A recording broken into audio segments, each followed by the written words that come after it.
Welcome to Brain Roots IAS. Today we will study the Genome India project. अब क्या आपने कभी सोचा है कि जो दवाइयां हम लोग लेते हैं हो सकता है वो हमारे डीएनए के लिए बनी ही ना हो। ये सुनने में थोड़ा अजीब लगता है ना। आज हम एक ऐसे ही प्रोजेक्ट के बारे में बात करेंगे जो इस पूरी सच्चाई को, इस पूरे सिनेरियो को बदलने वाला है। तो इसको ऐसे सोचिए, मान लीजिए आप मार्केट गए हैं सूट खरीदने, लेकिन आपके साइज का कोई सूट मिल ही नहीं रहा। कुछ ऐसा ही हाल अब तक ग्लोबल मेडिसिन का रहा है। कई दशकों तक यानी डेकेड्स तक ह्यूमन डीएनए की जो भी रिसर्च हुई वो ज्यादातर यूरोपियन पॉपुलेशंस पर ही फोकस थी। इसका नतीजा देखिए, ग्लोबल जीनोमिक डेटा में लगभग 95% डेटा यूरोपियन एंसेस्ट्री का है और हमारा यानी इंडियन एंसेस्ट्री का 1% से भी कम। यह सिर्फ एक स्टैटिस्टिक नहीं है, ये एक बहुत बहुत बड़ा नॉलेज गैप है। तो इसका मतलब क्या हुआ? मतलब बिल्कुल साफ है, जो ग्लोबल मेडिसिन बनी है वो हमारे यूनिक जेनेटिक मेकअप के लिए, हमारे शरीर के लिए ऑप्टिमाइज ही नहीं की गई है। ये एक one size fits all approach है जो हमारे लिए साफ शब्दों में एक पुअर फिट है। तो यही सबसे बड़ा सवाल उठता है, जब मेडिसिन किसी और के डीएनए को ध्यान में रखकर बनाई जाती है तो इसका हम पर, हम लोगों पर क्या असर पड़ता है।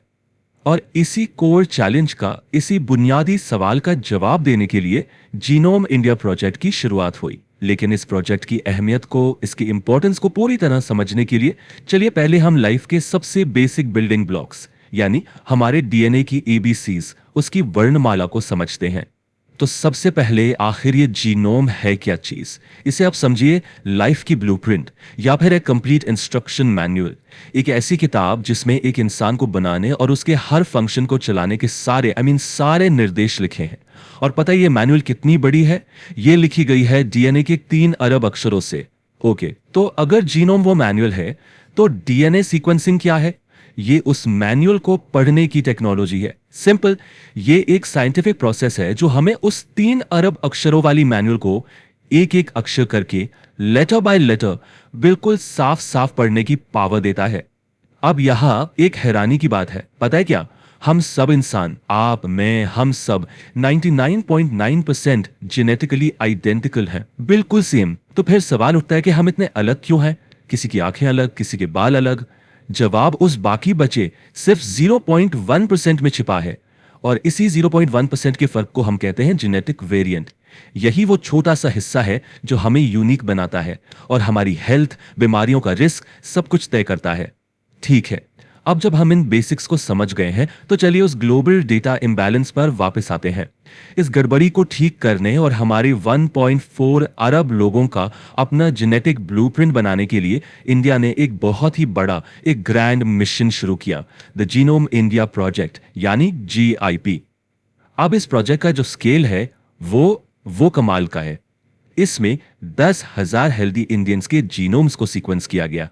लेकिन ये सिर्फ नंबर्स की बात नहीं है।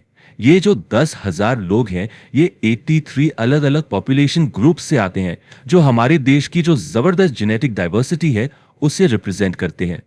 इसका मेन मकसद था एक ऐसी बेसलाइन बनाना, एक इंडियन रेफरेंस जीनोम बनाना जिसके अगेंस्ट हम सबके डीएनए को कंपेयर कर सकें।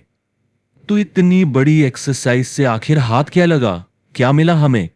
देखिए, इस प्रोजेक्ट की जो फाइंडिंग्स हैं वो सचमुच ग्राउंड ब्रेकिंग है, ऐतिहासिक है। साइंटिस्ट ने हमारे डीएनए के अंदर 4.4 करोड़ यानी 44 मिलियन ऐसे रहस्य खोजे हैं जिनके बारे में दुनिया को पहले पता ही नहीं था। इस प्रोजेक्ट की जो हेडलाइन डिस्कवरी है, जो सबसे बड़ी बात है वो ये है, इंडियन पॉपुलेशन में 4.4 करोड़ यानी 44 मिलियन ऐसे जेनेटिक वेरिएंट्स पाए गए जो दुनिया में कहीं और रिकॉर्ड ही नहीं किए गए हैं। ये सिर्फ एक नंबर नहीं है। सोचिए, हर एक वेरिएंट एक नया क्लू है, एक नई जानकारी है जो हमें बेहतर मेडिसिन और बेहतर इलाज की तरफ ले जा सकता है। लेकिन सवाल ये उठता है कि हमारे अंदर इतनी यूनिक जेनेटिक वेरिएशंस आए कहां से? इतनी अलग हम क्यों हैं? इसका जवाब हमारे इतिहास और हमारे समाज में छुपा है। एक बहुत बड़ा कारण है एंडोगमी की प्रथा, यानी हजारों सालों से अपनी ही कम्युनिटी, अपनी ही जाति या कबीले में शादी करने का रिवाज।